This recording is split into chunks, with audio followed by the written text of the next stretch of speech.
Lorsque je prêtais l'oreille aux nouvelles économiques au courant des dernières semaines, je me suis questionné sur le point suivant. Est-ce que je vis toujours dans ce pays que j'habite depuis près de 30 ans ou suis-je rendu sur une autre planète? Les analystes financiers avancent que la croissance économique du pays est du jamais vu depuis des décennies, que le PIB est à son plus haut niveau et que le taux de chômage est à un bas historique. Tout ça aurait été magnifique si dans le rétroviseur on ne voit pas les magasins qui font faillite, les restaurants qui ferment leurs portes, les petites entreprises qui agonisent avant de rendre leur dernier souffle, et ce, dans un climat où le fisc lâche des contrôleurs impitoyables sur les petites entreprises et ces contrôleurs ressemblent plus à des vendeurs à pression qu'à des vérificateurs. Permettez-moi de ne pas comprendre la logique de ces analystes. Si le flux d'une rivière augmente en l'amont, tandis que l'eau se voit canalisée vers un infime nombre de lacs, cela ne veut pas dire que l'ensemble du territoire est arrosé. De plus, un emploi à temps partiel et au salaire minimal n'est pas équivalent à un emploi permanent avec un salaire à l'échelle des compétences de l'employé. Malheureusement, nous vivons les conséquences de législations et traités signés à travers les 3 dernières décennies. Ceux qui ont fait des études et les ont mis en vigueur n'ont pas suffisamment étudié les répercussions qui pouvaient se produire ultérieurement. Le capitalisme d'antan a été enterré pour laisser naître un nouveau monde plus létal. La nouvelle façon de procéder laisse le champ libre aux gloutons afin de siphonner les avoirs des gens en toute légalité.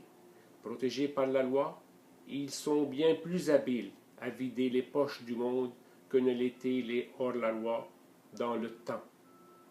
Et ce qu'on appelle aujourd'hui mondialisation ou globalisation. Y a-t-il quelqu'un qui y croit? Pensez-vous que les pays qu'on appelle civilisés sont devenus tout d'un coup des sociétés de bienfaisance qui veulent aider les pays appelés en voie de développement à s'enrichir et à se développer? Croyez-moi, le libre-échange n'a été qu'un prétexte pour contourner les syndicats des domaines manufacturiers qui ne cessaient d'exiger des augmentations salariales et des améliorations aux conditions de travail et autres. L'échange libre ou l'échange dans libre-échange devrait signifier échange de biens et marchandises entre un pays et un autre à parts entières et égales, où les ouvriers bénéficient d'avantages sociaux similaires, et non pas faire du dumping de produits dans un pays afin de le vider de sa liquidité.